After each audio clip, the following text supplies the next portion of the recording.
ನಮಸ್ಕಾರ, ನೀವು ನೋಡ್ತಾ ಇದ್ದೀರಾ ಫ್ರೀಡಂ ಟಿವಿ. ಇದು ಜನಸಾಮಾನ್ಯರ ಚಾನೆಲ್. ನಾನು ಸಂತೋಷ್ ರಾಠೋಡ್. ಮೊದಲಿಗೆ ಹೆಡ್ಲೈನ್ಸ್. ಡಿಕೆ ಸರ್ಕಾರದಲ್ಲಿ ರಾಜೀನಾಮೆ ಬಾಂಬ್. ತಮಿಳುನಾಡಿಗೆ ಹೊರಟ ರಾಮಲಿಂಗಾರೆಡ್ಡಿ. ಸಮಾಧಾನ ಮಾಡ್ತಾರ ರಾಹುಲ್ ಗಾಂಧಿ.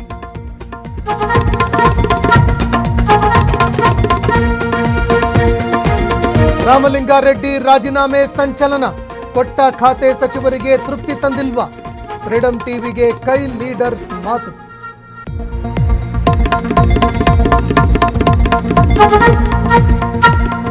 ರಾಮಲಿಂಗಾರೆಡ್ಡಿ ರಾಜೀನಾಮೆಗೆ ಬೇಸರ. ಸಾಮೂಹಿಕ ರಾಜೀನಾಮೆಗೆ ಕಾರ್ಯಕರ್ತರ ನಿರ್ಧಾರ. ಸ್ವಕ್ಷೇತ್ರದಲ್ಲಿ ತಳಮಳ.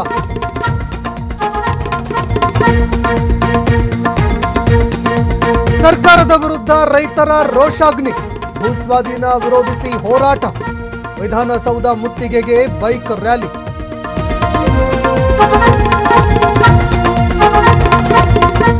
ಬೆಳಗಾವಿಯಲ್ಲಿ ಮತ್ತೊಂದು ವಂಚನೆ ಕೇಸ್. ಆದಿತ್ಯ ರಾಜ್ ಕಂಪನಿ ಮೇಲೆ ಮುಂದುವರಿದ ರೇಡ್. ದಾಖಲೆಗಳ ಪರಿಶೀಲನೆ.